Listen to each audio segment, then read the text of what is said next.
My experience at welding training and certification program. I arrived at the training venue on the first day. I was lodged in an expensive 5-star hotel. At the briefing session, I was excited with the promises: 3 million naira, 15,000 monthly allowance, free lunch and job. I dreamed of working with oil and gas company, but something happened and the music changed. Our allowances were slashed and quantity and the quality of our lunch reduced overnight. I wanted to leave. On advice, I stayed. I spent 2 years instead of 9 months. I used the online opinion poll website and advised my representative in National Assembly on the issue. But to no avail. I joined KIDA, an NGO that introduced me to more job avenues and also to advance a case for the many others who were part of the training to secure jobs in oil and gas industry. The road may not be easy, but we will get there.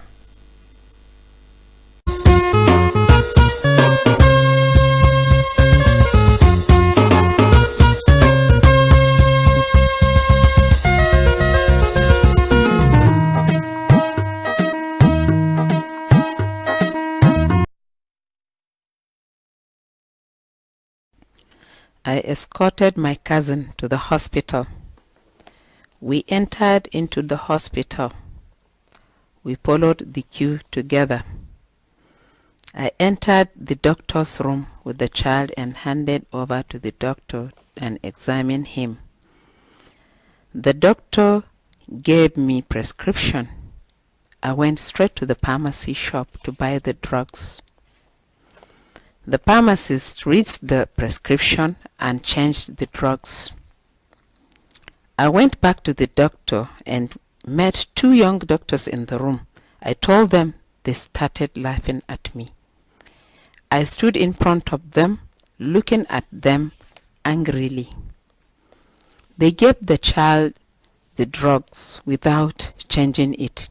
After a few hours, the boy reacted to the drugs, rashes all over his body. My heart wanted to spark. I looked at them angrily. I will report you to the Sabicom. People around begged my pardon, including the mother herself. I stood up discouragingly and confused.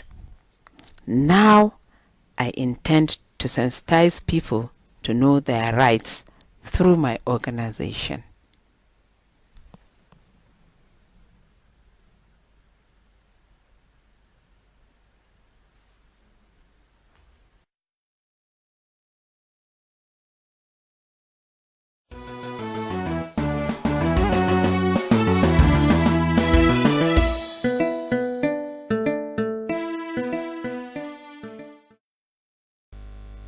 I was happily married. My wife gave birth to a bouncing baby boy. All my children were girls. God answered my prayer. My joy knows no bound. Suddenly, I received a sad news that my only son is sick. Oh God, I was shocked at the news. I was confused. I prayed, God, don't let him die.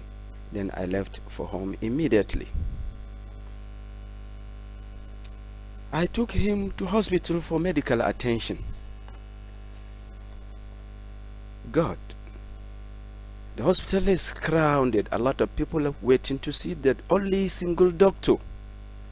My son was helplessly crying out of pain.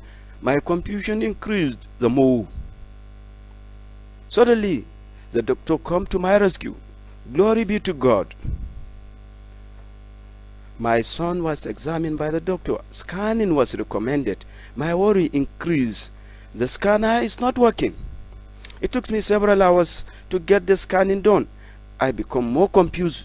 due to the overcrowding in the laboratory. Alas, scanning is done, medication is prescribed. Merciful God, the boy responded to medication, started taking food within a short period. Happy and healthy family is my dream. God is great. I paid a courtesy visit to my legislator to make case suggestion for increase in allocation to the health sector.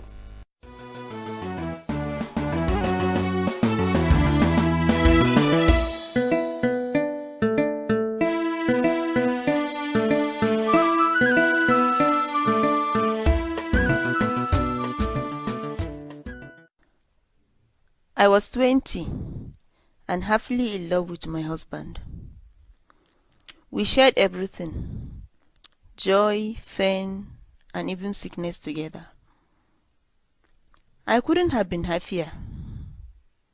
But one fateful day, my world fell apart. The news came like a thunder strike. My husband is unconscious in hospital. He was in an accident. My thoughts ran riot. Is he dead? God forbid. No, I told myself. I ran like mad. I got to the hospital in a daze. I found him lying on a bare mattress, covered in blood, unconscious. I could not control my emotions as I saw him dying without being attended to by the doctors. I saw his condition grow worse. My husband gave up the ghost. I thought to myself that life has to go on. Then I joined the CSOs and started advocating for change.